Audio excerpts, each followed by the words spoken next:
Welcome, everyone. Welcome to Salary Negotiation. Thank you so much for Techqueria and celebrating Latinx Heritage Month. I'm here with my guest, Dia Bondi. So my name is Lorena Villegas. I'm currently the Director of Operations at Illumix. Illumix is an augmented reality gaming studio. My responsibilities cover recruiting, human resources, operations, and merchandise operations. My guest, Dia Bondi is a communications catalyst, has coached CEOs, innovators, ambitious professionals such as yourselves. After attending auctioneering school for fun, she translated the techniques that she learned into a program. I can't wait for you to hear about this. That prepares you to ask for more and leave absolutely nothing on the table. It's called Ask Like an Auctioneer, and we're going to talk about that a little bit later today. All right, so in today's session, next slide, Dia. Thanks. Okay, so in today's session, we're going to cover my story, how I negotiated my way forward in my career and toward my goals. We're going to cover how to ask for more with Dia. And then we're going to cover, negotiating your way forward in your career path. Happy to share some recruiter advice. Then we'll get into some Q&A. So let's get into it. All right, so my story. Oh gosh. Oh gosh. Okay, so I was previously employed at a company. There was a clear misalignment between my responsibilities and my title. I wanted to grow at this company. I believed in the mission and the purpose. I wanted to grow within my organization. So what I did was I called a meeting. I went to my department head and said, I need to meet with you and talk about what I'm actually doing in my my daily duties. And so we met. I gathered all my data, went into this meeting. It was the scariest thing I've ever done. During that meeting, I prepared a slide deck. I asked them to recognize the work that I was doing and to change my title to what I felt was more appropriate. It was one of the most difficult meetings I have ever had to prepare for. How often do we get to be our own best advocate, right? So the outcome, I was denied. I was denied. I was told no. But that was a long time ago. Don't worry, but that's a long time ago for me. It hasn't stopped me from moving forward in my career. So what I want to share with you are some of the foundations on what I'm about to explain is how I navigate my career now, using these foundations and how I get toward my goals. So the first foundation that I'm going to share is I want you to accept that it's never going to be 100%. Okay, I took some time to evaluate whether this company was aligned with my personal goals. I asked myself, am I going to be able to reach my full potential at a company that wouldn't even recognize base level the value that I was bringing, right? So we're going to move on to foundation number 2, which is no can mean you're not supposed to be there, okay? It was right then that I gave myself the option to move forward. After that meeting, I made the decision to leave, opened up my LinkedIn. Behold, I was recruited by a very promising startup. Never looked back after that. This company felt like the right place for me. Anyone who's in a startup world, it's crazy, but you gotta love it. Following when I joined the company, things changed very quickly, and I found an awesome opportunity to actually do more than what I had signed up to do. So I asked to step in to cover a crucial need for the company. I was granted the opportunity. I reached an outrageous goal in the recruiting world. I reached an outrageous goal in just 3 months' time. That's when I reached the goal, that's when I went in for my second big ask. So foundation number 3 is I want you to have the confidence to accept the consequences of asking, okay? Even though I put myself in a very similar situation just 7 months prior, where I was gonna ask for more, I prepared to receive a no or even like nada right now. It was nerve-wracking. So I'm gonna tell you about the ask that changed everything. So that was the day that I made the ask that changed everything. So much that it made me want to puke. So I actually sent Dia this tweet. Next slide. Yeah. I said, I just asked like an auctioneer and I feel like I'm going to puke. I actually tweeted that. But what I was really tweeting was, I just asked like an auctioneer and I feel like I am doing something courageous. I'm standing up for myself. I'm moving toward my dreams. I'm asking for more so I can get to my goals faster. So I'm going to tell you about how I 3x'd my life, how I'm going to go through the steps of what I did. So the first thing that I did was I got clear and I got honest. Okay. What I did was, what are my goals? How much money do I actually want? Can I grow here? Does this company serve my needs? Next slide, Dia. I didn't compare my ask, and I don't want you to compare your ask because your ask is yours, okay? Myself, my experience, my skills, my journey, I can't compare that to anyone else's, and I don't want you to compare that to anyone else's. That's why the number that you're gonna come up with today is yours and yours only, and that really matters. Slide number. Okay, I want you to commit to a baseline. Hold yourself to the baseline. You know what you don't want to earn. You know what you do want to earn, okay? That's the number that we're gonna extract today. Ask yourself what that number is. I want you to write it down and I want you to own it. So now that you have your number, does it make you nauseous? Is it a safe number? Is it a number that you have a hard time saying out loud? That number should be what Dia and I call in the ZOFO. Dia's gonna get into that in just a little bit. So the courage to ask. That is first and foremost how we're gonna start this journey. So allow me to introduce Dia Bondi, communications coach and creator of Ask Like an Auctioneer, who helped me find the courage to ask for more. Thank you so much. I want to know if everyone can hear me in the chat. Can you let me know that I can hear you, that you can hear me, and that you definitely are? Yes, thank you, and that you're hearing Lorena, and congratulations to Lorena on all her success, making those courageous asks. And so what I'd like to do now is share with you the core ideas that are inside of something I call Project Ask Like an Auctioneer. And they're the few ideas in preparing for sharing with you today. Lorena and I agreed were the ones that were the most critical in her being able to step into her own power and make the kinds of asks that in fact changed everything. And in this case, we're talking about salary asks, but I want you to imagine that money is a metaphor as we think about negotiating across your career. Not just, you'll negotiate for 1,000 things that are non-financial, and Lorena will mention a few of those after my segment. So I want to talk to you about, so my name is Dia Bondi. I am a longtime leadership communications coach and creator of Project Ask Like an Auctioneer. Ask Like an Auctioneer has a really specific goal, and Project Ask Like an Auctioneer has a goal to help 1 million women and underrepresented folks in their industries ask for more and get it using everything I learned from a wild impact hobby that I picked up in the middle of my life. When I was 40, I learned how to auctioneer, and I do that now for women-led nonprofits and nonprofits that benefit women and girls here in the Bay Area. And I'm going to show you how I got schooled on how to ask for more and get it, and the techniques we use to maximize every ask outcome that you can use in your careers and businesses for those of you who might be freelancers or self-employed folks every day. Okay, so I'm going to start with a turn of phrase that you maybe have seen and heard on the internet. It's one I love that I hold in my heart, I hold in my head, I hold at the tip of my tongue when I need it to make sure that I am staying in alignment with myself as I negotiate my own way forward. And it sounds like this: you will be too much for some people. Guess what? Those are not your people.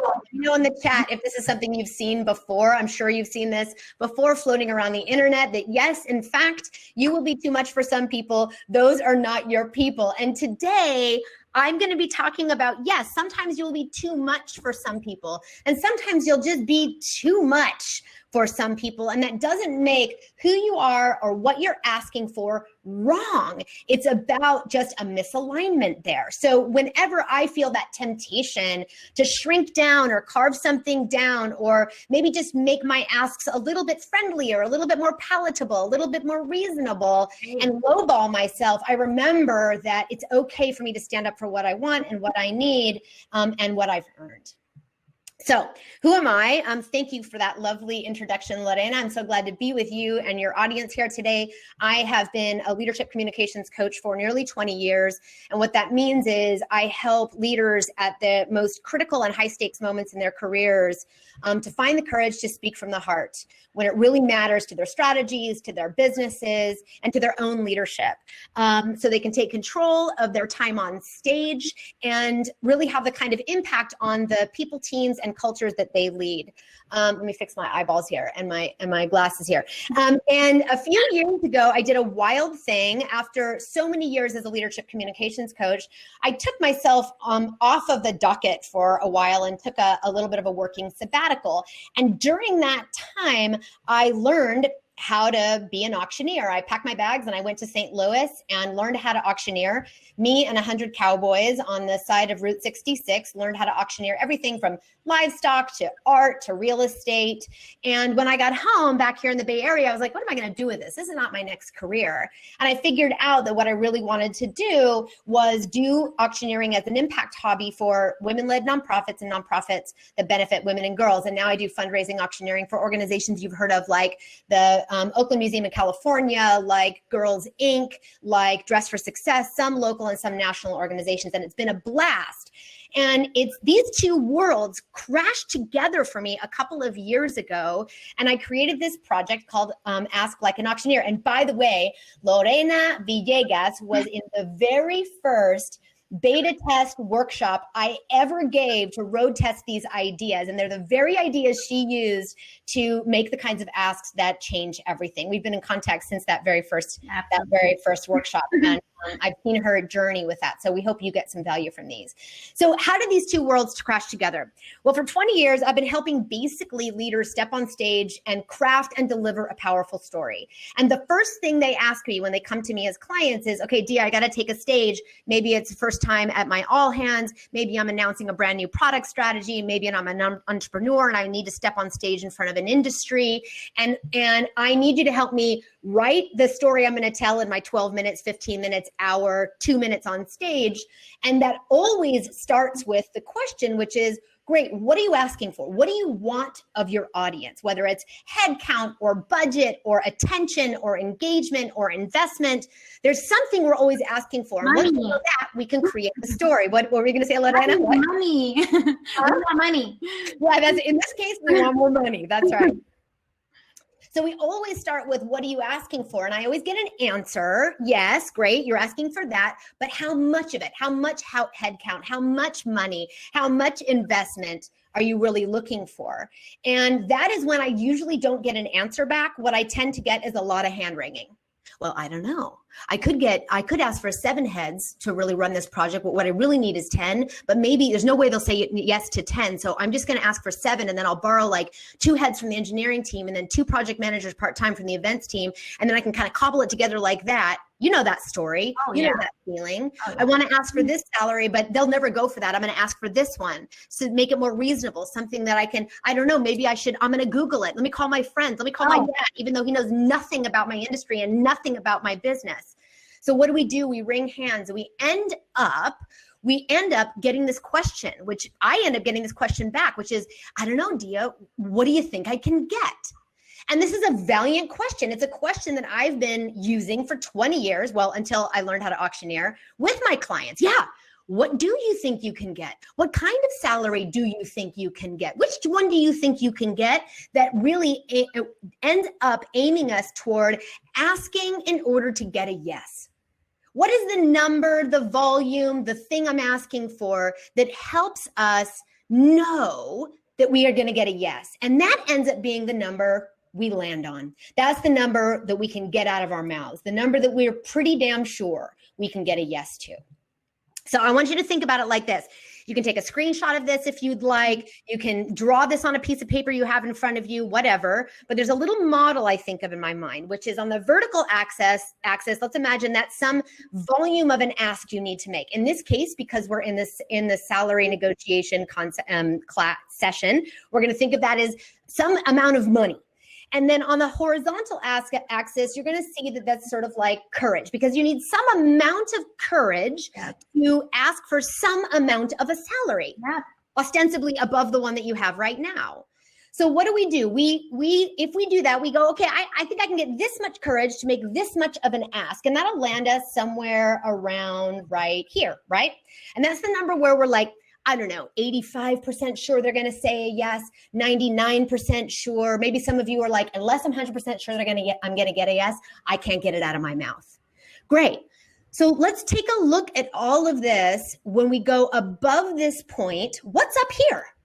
Yep. What are all those increments above that guaranteed yes, where there's a possibility of getting a little bit more? Skills, experience, all of that.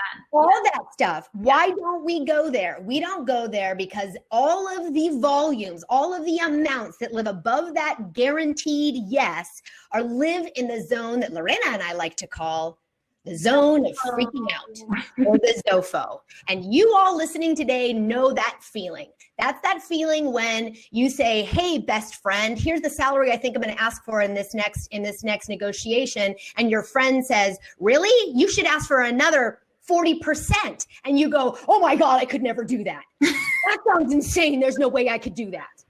All of those asks that live above that nearly guarantee live in the ZOFO. Yes, that's right. Ernesto says ZOFO, good acronym. And you're not wrong. They all live in the zone of freaking out. Yeah. And it hit me that night when I was like, wouldn't it be great if all the people I work with had the chance to ask like we do as auctioneers? And why don't we actually go for a no? We go for a no because everything that threatens a no lives in the zone of freaking out and whispers in our ear, how dare you?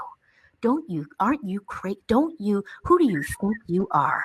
Oh, so what do? We lowball ourselves just enough to get to that guaranteed yes zone. Yeah. So all these asks, and the asks that Lorena already shared with you in her story, and the day she tweeted me, I just asked like an auctioneer, and I feel like I'm going to puke. Absolutely. She was making an ask that lived in the what, Lorena? Where was it? The ZOFO. 100%. 100%. And I make these all the time myself. I'm self-employed. What does that mean? That means the only person who's going to give me a raise is me.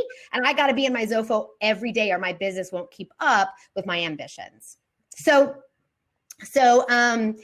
yes, Maria says ZOFO should give us a little bit of anxiety. That's right. So out there, it is true. At the edge of the ZOFO, there is a place where you're going to get a no. A no lives out there. But what we also have to remember is that if we touch that no and negotiate down to a yes, that is somewhere in an increment between the guaranteed yes we'd get and that ceiling of no, we may end up with more than we would have gotten if we had just gone for a guaranteed yes, if we preemptively lowballed ourselves. Right. And this is what I want for all of us and for all of you to be able to do, to make the kinds of asks that threaten a no and let you negotiate down to that perfect equilibrium between what you're asking for and what someone,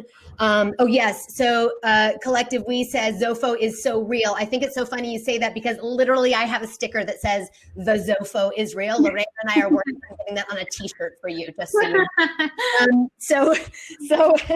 So I want you to be able to make an ask that you would think of as a ZOFO ask. Why? That is exactly what we do as auctioneers. And I didn't see it until I started auctioneering. Janet says she wants one of those t-shirts too. Okay, you can get on a list, reach out to us. We're going to get you some t-shirts. So I want you to actually ask in order to get a no. I want you to willfully make the kinds of asks that threaten a no. Now, the question is, how does this actually play out? So I'd like to show each of you a little tiny demo of how this plays out. Would you like to see that? Let me know in the chat if you'd like to see that, because I have a 1-minute clip here of a video here. Yes. Okay, you want to see it. Here's the thing. I can't control the video volume on my side, so you need to do two things. You need to, if you want to maximize the screen, you can do that, and you also need to turn the volume or adjust the volume to handle it. Now, What I'm going to be showing you is a video of a 2-minute clip of a video, not even 2 minutes, minute and a half, of an auction I did here in Berkeley for the Kala Art Institute. Amazing art institute here. It's been here for 40 years. Every year we do a silent auction, and then we pull like the top 10 sort of most exciting pieces out, and we do a live auction. And this piece that I sold that you're going to see me sell is a piece that was like, I think we usually do about 10 or 11 pieces. It's like item number 8. And actually the same piece, last year or a year before last, I flew to Australia to do some coaching work. And in the international airport at San Francisco, this piece of art was blown up in a 30 foot by 30 foot in the international terminal. I was like, ooh, I sold that. That's fun. So here's what I want you to do. You're going to watch this quick demo, and I want you to be listening for what I'm asking for and then what I end up selling it for. So you can, and I'm going to quiz you at the end. Also, notice what's going on in the audience. Okay, is everybody ready? Tell me ready. Tell me ready up in the chat. Here we go. Here we go. All right, here we go. 42, jumping to 46, 42, 46, 42, 46, 46, 45. Are you in at 45, sir? 42, 45, looking for 46, 46, looking for 47, 46, looking for 47 here. She's in at 46, looking $4,700 here. 47, looking for 48, 47, just looking for $400, 48, looking for 4,900, 49, looking for 5,000, 49, looking for 5,000. He's in at 49, he's got it at 49, looking for $5,000 here. 49, looking for 5,000. He's in right now at $4,900. Are you in at 5? 5, looking for 51. 5, looking for 51. 5, are you in at $5,100 here? She's got it at 5,000. Looking for 51. She's got it at $5,000. Looking for $5,100. Yes, who is she? Go ahead and look. $5,000. $5,100. Are you out, sir? $5,000. All in right now. Sold $5,000. You've got it. You're better now. Excellent, excellent. In the chat, tell me, what did I ask for? What was the biggest number I asked for? Tell me, yes, Daniel says 51. Casey says 51, 51, 51. That's right, you guys got it. Now tell me this, what did I end up selling it for? Tell me what I sold it for. 5,000, that's right. And when we auctioneer, we have to go, you guys all got it. You all got it. Yes. I have to ask for the thing that tells me the no I get in the room tells me I've maximized the opportunity of that ask, and I'm going to sell it for a click beneath that. If I sold it at the first yes I got, I would have sold it for $4,200 and left a lot of money on the table. So I understand that you are not in a competitive bidding situation. I mean, for sure, there may be some of you who are in a competitive bidding situation where you have two employers saying, no, I want him. Oh, I want him. Where you can call me in that case and we'll talk it through. But you're not in a competitive bidding situation. That's okay. So that means is we have to sort of anticipate what we think we're going to get a no to. Let us touch the no and then negotiate down to maximize the potential of that ask to make sure that you get the biggest, best, most courageous deal for yourself. Understanding completely, by the way, that all of this comes from a place of integrity. It all comes from a place of honesty. It all comes from a place of generosity, but it also comes from a place of honesty with ourselves about challenging what we think that we can get. Right, Lorena? Yes, absolutely. Okay. So if all of the asks that we're going to make that actually level us up, both financially and in terms of our career profile, because there's a million other asks you can make, we need to empower the ask. How the heck do you actually make yourself do the Zofo style asks that get you more each time? So I'm going to share with you now 4 of the 9 ideas inside of Project Ask Like an Auctioneer that will help you do that. Would you like to hear that? Please let me know if you'd like to hear these, because I guess even if you don't like to hear them, I'm going to say them anyway. But here we go. Thanks so much. Thanks, Michelle. Thank you. Thank you. Thank you, everybody. Great. Okay, here we go. So idea number 1, I love this one. And that is that people are irrational. And if you don't like the idea that people are irrational, you can maybe hear it this way, which is to say your rationale for what somebody would say yes or no to is not their rationale for what they'll say yes or no to. So stop deciding for your audiences what they'll say yes or no to. Lorena, if you had stepped into your biggest Zofo asks already deciding what they're going to say yes or no to, would you have had the courage to ask it? Absolutely not. No, because what are we going to do? We're always going to say like, they probably won't. right? So we have to not decide for them. We have to ask and see. Yeah. And here's an example of where Glenda, hang on to that question. We're going to go hold on. That's a great question. I want to answer that one at the end. Hang on to that. So make sure you ask it again when we get to the end. So people are irrational, or their rationale is not your rationale. And I see this play out in auctioneering in a way I had never seen play out in my career. It's helpful because in the negotiations, it's all super rapid fire. So you can kind of see the arc of how things roll out. Here's an example. Last year, I did an auction for a large parks endowment, basically in the Bay Area, tied to the Golden Gate Park system. A lot of money flying around for sure. At that event, I think we had 6 live auction items. At that event, I sold a one-night camping trip for 12 people. It was catered, but still, I sold a one-night camping trip for 12 people for $55,000. And I sold it twice, meaning somebody bought it and somebody else wanted it too. And so we sold it again for $55,000. Understand that we thought it wouldn't go for more than 20. No way.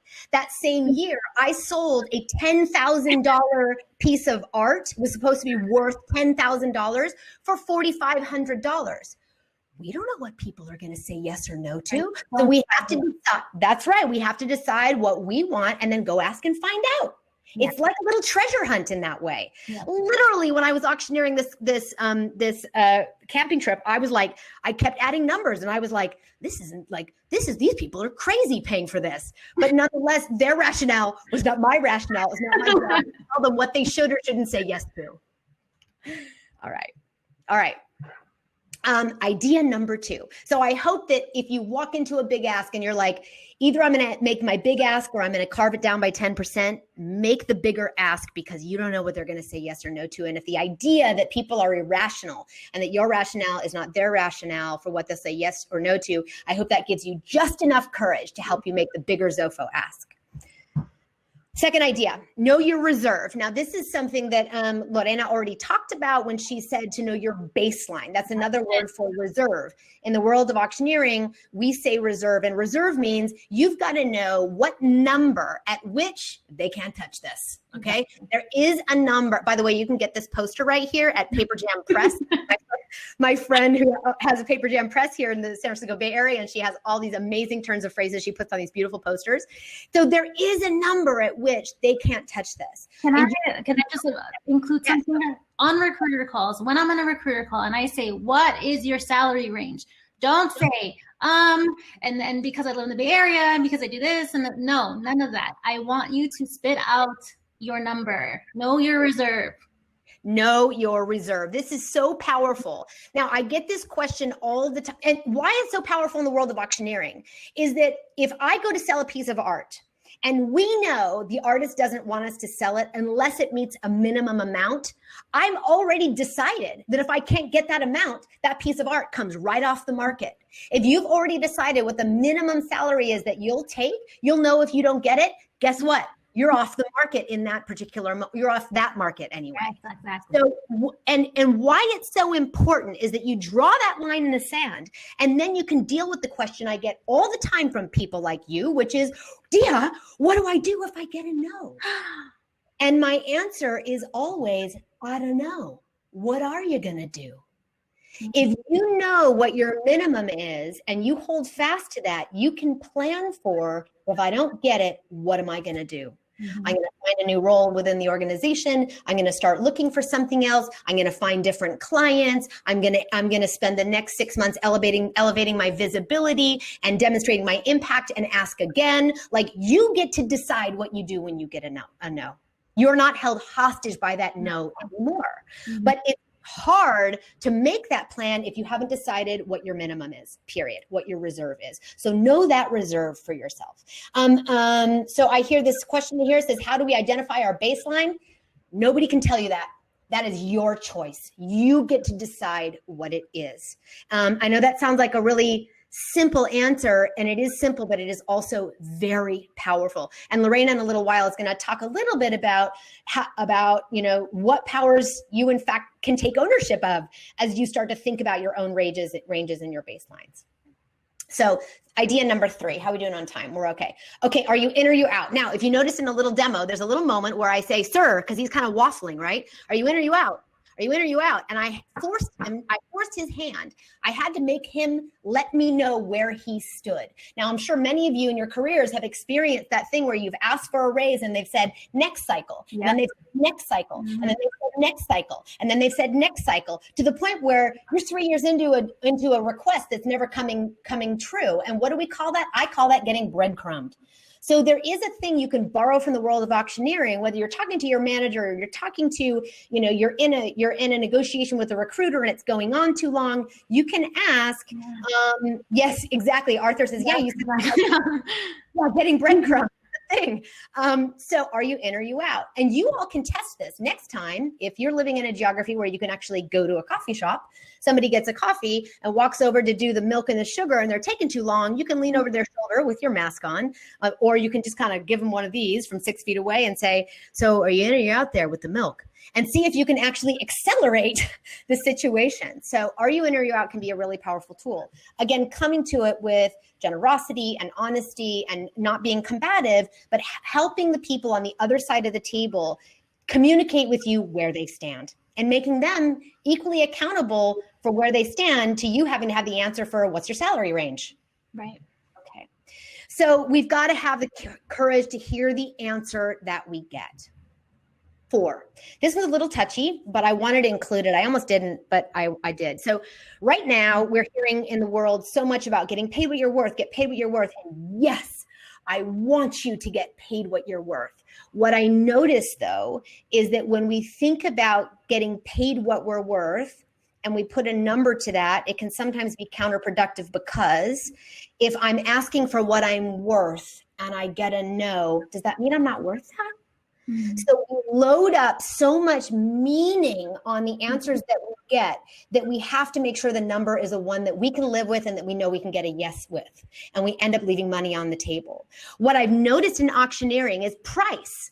The thing that somebody will pay for a camping trip or a piece of art is a measure of how they see the value of it, not necessarily a measure of its inherent worth. So I want you to kind of flip the script on it and apply that same concept to the negotiations you may be walking into. And instead think of it like this: price, or what someone will do or pay for or with me, is a measure of value, or a way to see what they value and how they value it, not a way for me to measure or define my own worthiness. Okay, just think of it as shopping, not as a definition of your worth. And what that means when you think of it as shopping is that if something is too expensive or too cheap for you, you get to buy it or not buy it, because you're also half of the negotiation. Absolutely. So the question is not, what am I worth? The question is this offer at this moment, in this context, in the trajectory and context of my goals, worth it to me? And then you get to say, yes, thank you. Or you get to say, no, thank you. So yes, you will be too much for some people. Those are not your people. Now, for those of you who are like, Project Ask Like an Auctioneer, what is that? Is that like, is it a film school? Like here's what it is. It's literally a keynote. Life-changing. And it is a workshop called Your Most Powerful Ask Live that I bring to ERGs and people development teams across tech and beyond. I'll be at X Team coming up. I just got done with one at Dropbox. We're going to be, I was at Facebook last year. We're in and around the world. So if this is interesting to you, you want to hear more about that, you can reach out to me about it. Also, the book, I just finished my book proposal. Lorena knows how much blood, sweat, tears I'm putting into just the proposal. So hopefully it'll be a book so you can have it in your own hands sometime in 2021. I'd like now to hand it back to Lorena to talk more about sort of her own advice in her own personal journey, and also from a recruitment perspective, how these ideas apply and where they kind of link up. Also, I want to say that those of you who maybe have seen my talks, Lorena's story is integral in Project Ask Like an Auctioneer, and the kinds of courageous asks that she's made in the last couple of years are why I actually now, and my community knows her as Lorena the Brave. There we go. Big ups for Lorena the Brave. Thank you so much, Dia. Thank you for joining me in the session. Thank you for explaining about, for talking about Ask Like an Auctioneer and your program. I definitely attest to everything that Dia has put forth today. This is exactly how I have been able to 3x my life, as I mentioned earlier in this session. So I want to give advice on how you can negotiate your way forward. So the first thing I want you to ask, if you're in your current position and you're trying to level up, or you're trying to get that additional salary, I want you to ask yourself, is there alignment, right? Is there room for your dreams where you currently are? If there is no movement, if there is no trajectory for you, move on, make that decision. Okay, and also for those of you who are currently interviewing and who are looking at the prospective employer, look at the organization. Is this long-term for me? Is this going to get me to where my career goals are? Okay, the next thing I want you to do. So if you're in your position, you don't know how to get to that next level. Some of you have been messaging in the chat session about, being breadcrumbs and saying, next cycle. I want you to get definitive with your managers and align with your HR on how can I get to that next level that I'm looking for. So I want you to ask for more responsibility and visibility. This is the part where you are no longer waiting for someone to tap you on the shoulder and say, hey, I'm inviting you to this amazing project. No, you're going to be the one to say, actually, I would like to lead on that project. I'd like to be more involved in this initiative. That's going to get you the visibility that you need to get you to where you want to go. Okay, I want to be very honest with you, okay? It does not get easier, okay? And I'm saying that because I just made yet another successful big ask in my career. I got it. Okay, I got another yes. It doesn't get easier, and that's okay. I was able to do it. It was salary related, and it was due to the impact that I had on the organization. Definitely based on the rationale. So it's possible. Okay, so we're gonna go into, I'm gonna give you some recruiter advice. I do full-time recruiting as well. So in negotiating your path forward, if you're currently interviewing, I want you on all of your recruiter calls, at the end of the call, please, what is your salary range? I want you to ask the recruiter that, okay? They should be able to give you a range. If you feel comfortable, give them your range. But I make sure it is in the ZOFO. I make sure it is in the ZOFO, for sure. It doesn't have to be based on what the internet tells you. The internet's not going to tell you what your salary is going to be. Your journey is completely different than anyone else's. You know what you want to earn. Feel uncomfortable saying that number. You can Google all day, but really your ask is your own. Okay, next one. If you're going to open up your LinkedIn, and this is where my recruiters are, I'm sure going to align with me here. I want you to use your correct title. Searchability is huge. If you have your LinkedIn open and you have these cutesy names like, I'm the pink unicorn with the green tutu at my company, or you're a mompreneur, or I totally get it. These names are aesthetically pleasing, they're awesome, but searchability, it does not help. So if you're a product manager for a certain company, talk to me about which team are you on? What are your accomplishments, okay? Fill out that summary. That summary allows recruiters to search up keywords. So this is where you're going to enter in your skills, the projects that you've been on, the goals that you've achieved. So yes, recruiters use keywords, filters, and skill searches. Fill that all out. LinkedIn makes it an available tool. Guys, just go do it. So last piece of advice, those of you who are struggling with the performance reviews, okay, be your best advocate, okay? Don't get lazy on this, don't sleep on this. Start documenting right now, today, how you went above and beyond. I want you to get used to writing down on a notes pad, a document, however you want to do it. Document about how you went above and beyond and the value that you bring to your current company. I want you to talk about every deadline achieved, every dollar saved, every goal met. It has to be part of your one-on-ones, your quarterly goals. I don't want the first time that someone hears about how amazing you are during your performance review. This is something that we're consistently putting into the minds of our managers. So to summarize, you can make that kind of ask that change everything. Okay, it's really just, get courageous, get uncomfortable. I want you to commit to making courageous asks. If it scares you, it's the right move.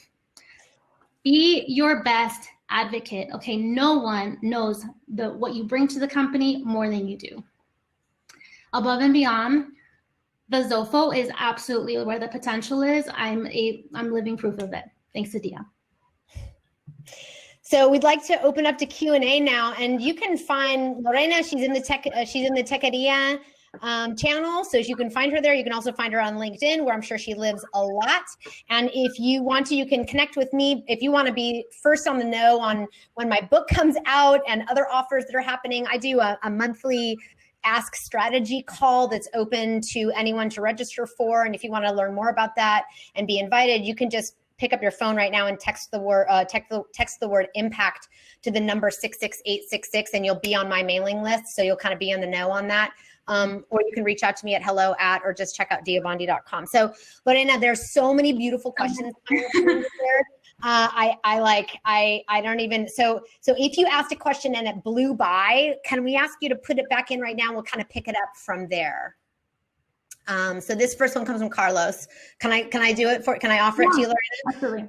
He says, if our supervisor isn't recognizing work that falls beyond the job description, should we get HR involved, or is this just time to move on? I want you to make it really clear when you're stepping into a higher responsibility and something that gives you higher visibility on what your intentions are. What is your goal path? So what is your end goal here? Are you looking for that promotion? Are you looking to kind of like build out your tools, your skill set? I want you to be clear on what the end goal is so that your manager's aware. And if you can consistently document those conversations of like, great, that was a great one-on-one. I'm so happy that we spoke about the project that I'm going to be a part of and how that aligns with my progression, that's very helpful. Great. I'm going to go on to the next one here. Do any of these strategies change in the current climate? Can I take this one, Lorena? Yeah. So this is something that's been coming up a lot in my keynotes and my workshops.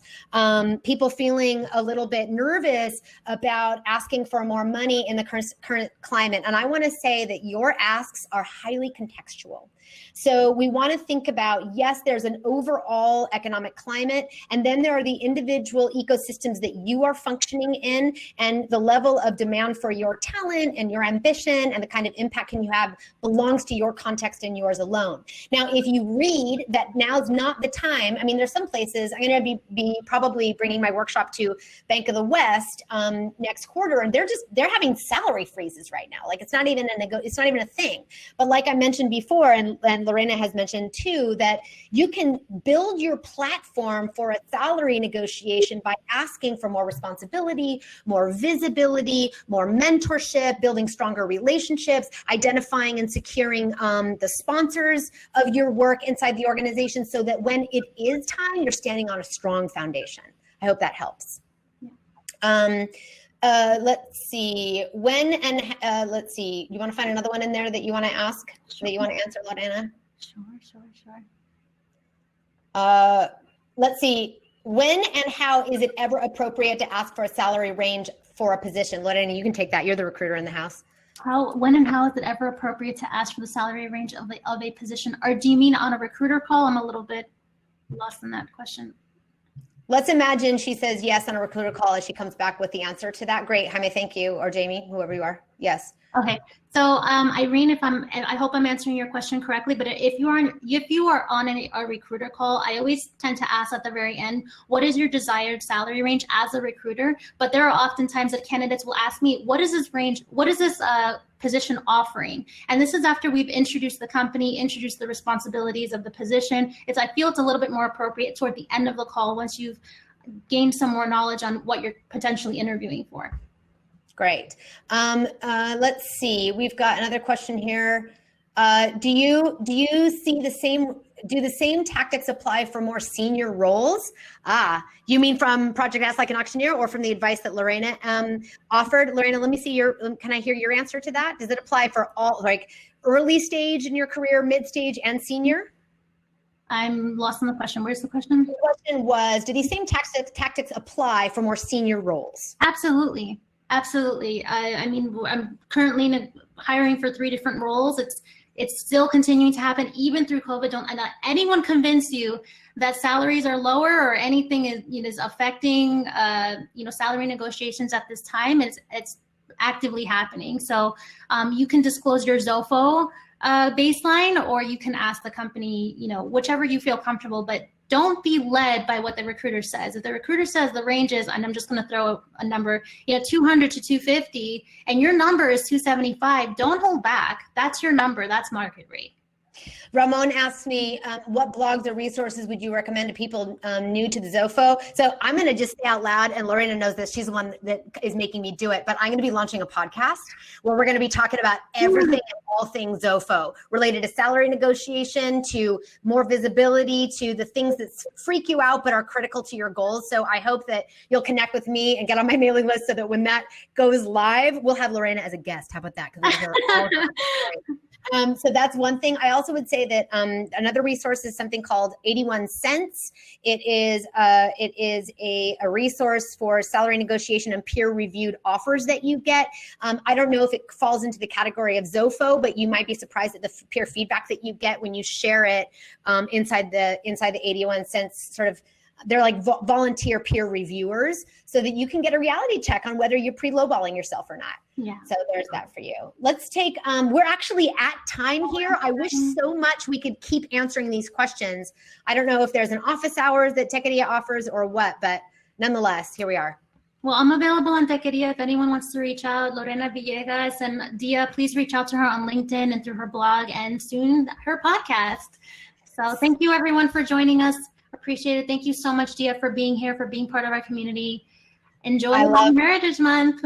Love being with you all. Good luck and welcome to the ZOFO, everyone.